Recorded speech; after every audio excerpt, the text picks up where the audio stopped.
အစပြိုးခြင်းဗီဒီယိုကို3 film တစ်စိတ်ဖြင့်စတင်လိုက်သည်ရှင်နာဂါဝါဘူဒါယုံ၏တိတ်ဆိတ်မှုကိုအနောက်ရှက်ဖြစ်စေသူမှာကနာမငြင်ဖြစ်နေသည့်အမျိုးသားတဦးဖြစ်သည်သူသည်အချိန်ကိုခဏခဏကြည့်ရင်းတစုံတစ်ခုကိုစိုးရိမ်နေဟန်ရှိသည်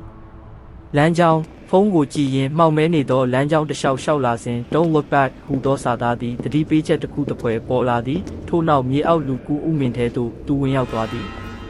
စိုးရိမ်စိတ်ဥမင်အတွင်တစုံတစ်ယောက်နောက်မှလိုက်နေတကယ်သို့ခံစားရပြီးအဝါရောင်အင်ဂျီဝတ်ထားသူတဦးအလင်းအမြန်ဖြတ်ပြေးသွားသည့်အခါတူးလန့်သွားသည်ထိတ်လန့်ဖွယ်ရာမြင်ကွင်းဥမင်ထဲတွင်စပင်းရှိရှိနှင့်အနီရောင်ကောင်ဝတ်ထားသည့်အမျိုးသမီးကိုတွေ့ရသည်သူမသည်နေရန်ကိုခေါင်းနှင့်အဆက်မပြတ်ဆောက်နေသည်ကြောက်လန့်တကြားဖြင့်သူမဘေးမှအမြန်ဆုံးဖြတ်ကျော်ကာဥမင်ထဲမှထွက်ပြေးခဲ့သည်အိမ်သို့ရောက်ရှိခြင်းတိုက်ခန်းသို့ရောက်ပြီးနောက်တကားကိုလုံခြုံအောင်ပိတ်ကာအသက်ကိုပြင်းပြင်းရှူရင်းအိပ်ပျော်ရန်ကြိုးစားသည်သို့သောမိဖို့ချောင်ဘက်မှဆူရှသောစက်တန်ကြောင့်သူ၏အိပ်ဆက်ခြင်းမှပြက်ပြားရသည်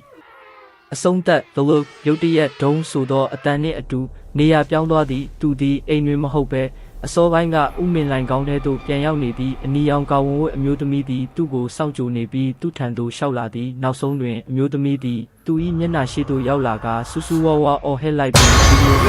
အဆုံးသက်သွားသည်တငယ်ချင်းတို့လည်းညတယောက်ထဲပြင်ထွက်မဲ့တတိထားထွက်ပါ